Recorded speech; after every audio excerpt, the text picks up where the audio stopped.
सियासी मैदान की हर बड़ी खबर से आगाह रहने के लिए हमारे चैनल आजाद सियासत को सब्सक्राइब करें और बेल आइकन को प्रेस करें। आप देख रहे हैं आजाद डिजिटल। इस वक्त मुल्क में अनसर्टेनिटी है, पॉलिटिकल केओस है। पाकिस्तान तहरीक इंसाफ ने 8 फरवरी की कॉल दे रखी है। 8 फरवरी की पीटीआई की इस कॉल के तनाजुर में पीटीआई जो है वो बड़े बड़े ऐलानात कर चुकी है, तो वहीं दूसरी जानिब हुकूमत भी ये बावर करवा चुकी है कि अगर वही काम किया जो 26 नवंबर को किया था, हमने रोकने की कोशिश की लेकिन आप नहीं रुके, तो हम भी फिर वही करेंगे जो हमने उस दिन किया। इस वक्त क्या पाकिस्तान तहरीक इंसाफ बड़ी बड़ी तब्दीलियां हुई हैं पीटीआई खैबर पख्तूनख्वा के अंदर भी और पीटीआई पंजाब में भी। रिजवान रजी साहब सीनियर जर्नलिस्ट हमारे साथ मौजूद हैं, जरा उनसे डिस्कशन करते हैं कि क्या ये तब्दीलियां कोई बड़ा असर पैदा कर सकेंगी, क्योंकि यूं लग रहा है कि अब इमरान खान साहब ने जो मसलहत का शिकार पीटीआई के अंदर सियासतदान थे उन्हें थोड़ा सा पीछे किया है, और जो सियासतदान अब सामने आए हैं वो जरा एग्रेसिव पॉलिटिकल पॉलिसी लेकर चलेंगे। जुनेद अकबर भी बड़ी स्टेटमेंट्स दे रहे हैं, आलिया हमजा को लीडिंग रोल में लेकर आना। तो क्या बदले बदले मेरे सरकार नजर आते हैं कि मिसदाक कोई पीटीआई इस मर्तबा बड़ा शो कर पाएगी, और बड़े शो में भी अल्टीमेटली घंटापुर साहब पे ये एक्यूजेशन लगती है ना कि वो बीच में चाय की तलब हो जाती है, कभी चाय सताती है उन्हें, कभी वो भाग निकलते हैं। तो क्या इस मर्तबा कुछ मुख्तलिफ होगा, आपको क्या लगता है? देखिए, जुनैद अकबर साहब का पहला इम्तहान तो आ गया है, और पहला इम्तहान वो नहीं है जो आप समझ रहे हैं या जो दूसरे लोग समझेंगे मेरे इस फिक्रे के बाद। पहला इम्तहान ये है कि वो पब्लिक अकाउंट कमेटी के हेड है, और पब्लिक अकाउंट कमेटी का जो एजेंडा सर्कुलेट हुआ है उसमें जो 400 अरब रुपए से ज्यादा के पैराजात है मिस अप्रोप्रिएशन के, वो 2021-22 के हैं जब मुल्क में पीटीआई की हुकूमत थी। तो वो 400 अरब रुपए से जायद के उन पैराजात को, और वो एजेंडा सर्कुलेट हो गया मेंबरान और अरकान, पब्लिक अकाउंट कमेटी के अरकान होते हैं ना, हर पार्टी जो पार्टी वाली पार्टी होती है उसकी नुमाइंदगी होती है उसके अंदर। तो अब तमाम मेंबरान के अंदर वो एजेंडा सर्कुलेट हो गया। क्या वो रेस्क्यू करेंगे पीटीआई को, जो कि उन्हें करना पड़ेगा, लेकिन वहां पे जो बाकी अरकान बैठे होंगे वो क्या धमा चौकड़ी मचाएंगे। ठीक है, ये पहला उनका इम्तहान होगा पॉलिटिक्स के अंदर। इसे पॉलिटिक्स कहते हैं ना, मामलाते हुकूमत को चलाने का इल्म जो है वो सियासियात कहलाता है। तो उस सियासियात के अंदर उनका पहला इम्तहान ये होने जा रहा है।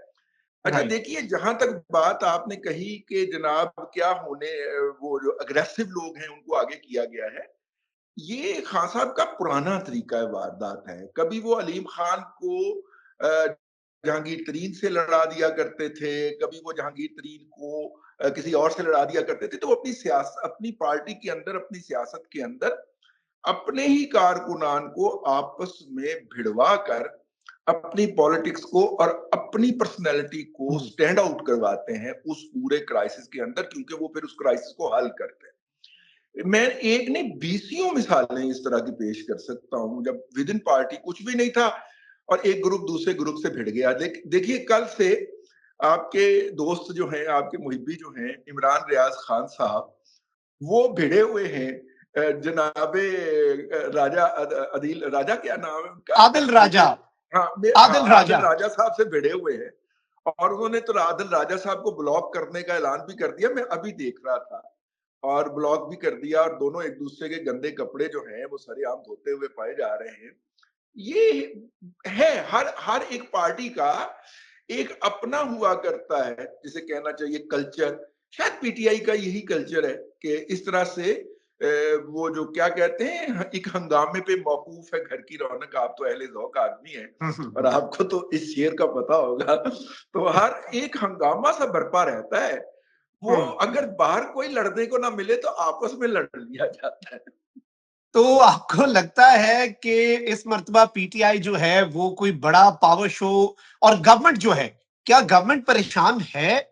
Should we say this, specially Maryam Nawaz government and Shahbaz Sharif government, क्या उन्हें परेशान होना चाहिए? जुडिशल बहुत से मामलात भी चल रहे हैं, इंटरनेशनल प्रेशर, अब तो हम सिर्फ क़यास आराई नहीं, यूरोपियन यूनियन के नुमाइंदा खुसूसी का जो ट्रिप है और फिर उनका जो एलामिया है, तो कुछ ना कुछ तो कहीं ना कहीं तो कोई इर्ताश तो पैदा हो रहा है ना इंटरनेशनली भी।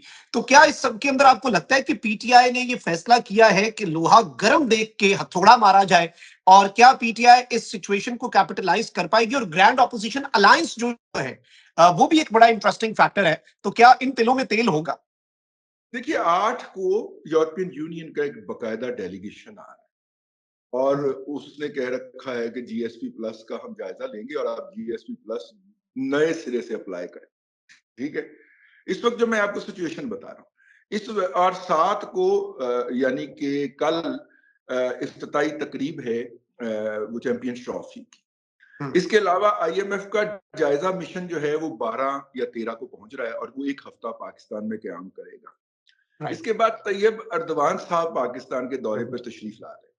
मेरी दफ्तर खारजा में परसों बात हुई एक बरखुरदार नौजवान से, तो उसने कहा हम तो एमबीएस के विजिट की तैयारी कर रहे हैं जो मुआहिदा जात उनके साथ तय होने हैं, और उनकी इस बयान के 24 घंटे के अंदर सऊदी अरब से $1.5 अरब का जो डेफर्ड पेमेंट के ऊपर ऑयल था वो भी आ गई। एक बड़ी डेवलपमेंट हो रही है इस वक्त खित्ते के अंदर। मोदी अमेरिका के दौरे पे जा रहे हैं और ट्रंप साहब उनके मेजबान होंगे, लेकिन उनके दौरा शुरू होने से पहले पाकिस्तान के सदर जनाब आसिफ अली जरदारी साहब इस वक्त चीन के दौरे पे हैं और उनको जिस तरह का स्टेट प्रोटोकॉल दिया गया है और वो जो हॉल है उनका अवामी हॉल, उसके अंदर उनको इस्तकबालिया दिया गया है और उनको वेलकम किया है प्रेसिडेंट जी ने जाती तौर पे आके। ये दुनिया और फिर जिस तरह चाइना के स्टेट मीडिया ने उसकी पूरी वीडियो जारी की है सोशल मीडिया के ऊपर भी और बाकी मीडिया के ऊपर भी, इसका मतलब है चाइना भी इस दौरे के जरिए इस खित्ते में कोई पैगाम देना चाह रहा है। तो ये रीजन के अंदर बहुत सारी डेवलपमेंट्स हो रही हैं। इलीगल इंडियंस को लेके अमेरिका का भारत का फौजी तैयारा जो है वो भारतीय पंजाब में अमृतसर में लैंड कर गया है। ठीक है, और वो तैयारे भर भर के फौज को इन्वॉल्व कर रहा है अमेरिका इलीगल इंडियंस को निकालने के लिए ऐसी सूरत के अंदर। तो मेरा मतलब है, और पाकिस्तान उस रडार में नहीं है वैसे बाय द वे। इसका मतलब ये है कि इस खित्ते के अंदर बहुत बड़ी बड़ी स्ट्रेटेजिक तब्दीलियां हो रही हैं। ऐसे में आप पूरी तवज्जो अगर अपनी तरफ फोकस करना चाह रहे हैं तो ये खुद गर्जाना मूव भी होगी, लेकिन एक बेस्ट पॉलिटिकल मूव हो सकती है। एक तो ये बात एक बेस्ट पॉलिटिकल मूव हो सकती है कि इतनी ज्यादा तब्दीलियों के अंदर आप अपना जाके लुच फ्राई कर दें, आप अपनी जाके खप डाल देंगे साड़ी भी गल सुनो। लेकिन देखिए, इस वक्त पंजाब के अंदर एडमिनिस्ट्रेशन यानी कि चीफ सेक्रेटरी साहब भी वही हैं, आईजी यानी कि डॉक्टर सुमान साहब भी वही हैं, जिन्होंने 25 मई को बंदा एक भी निकलने नहीं दिया था। 25 मई वो पुराना एहतजाज, ये वही एडमिनिस्ट्रेशन है, ये वही पुलिस है, उन्होंने एक बंदा नहीं निकलने दिया था। जिन्होंने 24 को पंजाब से कोई बंदा नहीं जाने दिया था। सारा पीटीआई को क्राउड जो था वो केपीके से लाना पड़ा था। तो जिस एडमिनिस्ट्रेशन की और जिस पुलिस की, वही कमियाना साहब इधर बैठे हुए हैं इस वक्त। ठीक है, जो कि उस वक्त लाहौर के सीसीपी होते, इस वक्त भी वही सीसीपी हो। तो मेरा मतलब है कि इधर से पंजाब से खासा मुश्किल हो जाएगा पीटीआई के लिए। अभी जब मैं आपसे गुफ्तगू करने बैठा हूं तो लाहौर हाई कोर्ट ने आज शाम तक का वक्त दिया है कि जनाब आप फैसला करके इनको बता दें, इस पे फैसला कर दें ताकि ये अपने जलसे की या जुलूस की तैयारी कर सकें। मेरी जाती राय अगर आप पूछें तो पंजाब की इंतजामिया को अलाउ कर देना चाहिए मीनारे पाकिस्तान पर ना को खाला नहीं ना पाना। ठीक है ना, अगर बंदे नहीं है पीटीआई के साथ तो आप दे दें, पीटीआई को इजाजत एक्सपोज करें। बल्कि मरियम नवाज को तो बड़ी बड़ी लाइटें लगवा देनी चाहिए उधर कि बंदे पता चले। मैं इसीलिए मैंने तो आपकी बात को पहले ही कह दिया है कि जनाब मेरा मतलब है कि जब आप को केपीके से कोई कमक नहीं आएगी, क्योंकि केपीके वाले वहां पे खुद मसरूफ होंगे। ठीक है, अफगान महाजिरीन के कैंपों के ऊपर आपने वो जो कमिश्नर महाजिर तब्दील करके वहां पे भी क्लैंप डाउन कर लिया है, और आईजी भी वफाक ने अपना वहां पे लगा लिया, चीफ सेक्रेटरी भी अपना लगा लिया है, और अडयाला से ये हदायत आने के बावजूद कि आप ये जो आईजी है इसकी अपॉइंटमेंट के खिलाफ एहतजाज करें। कोई एहतजाज पेशावर से नहीं हुआ, ऑफिशियली ओके। अनऑफिशियली। ऐसी सूरत के अंदर लाहौर में मीनारे पाकिस्तान के ऊपर जलसा करने की इजाजत दे देनी चाहिए। और लेकिन बाहर से आने वाले जितने भी इमदाद होगी उसको नहीं आने देना चाहिए। लाहौर से भरें, आप जलसा भरें। सही है, चले पॉइंट टेकन। इस एक पॉइंट पे तो हम इत्तेफाक करते हैं कि इजाजत दे देनी लेकिन चाहिए। आपका आपका मखदूम शहाबुद्दीन साहब का और खाकसार का अक्सर पॉइंट्स के ऊपर इत्तेफाक है, अक्सर बस आप पॉइंट्स पे बताते नहीं इत्तेफाक है हो किसी जाता को। है। अब आप किसी को पता नहीं लगने देते। हम लगने नहीं देते। चले इसी तरीके से हम बातें भी करते रहेंगे, इत्तेफाक भी होगा, इख्तलाफ भी होगा। बहुत बहुत शुक्रिया रिजवान रजी साहब फॉर योर टाइम। मखदूम साहब को इजाजत। अल्लाह निगहबान। पाकिस्तान जिंदाबाद।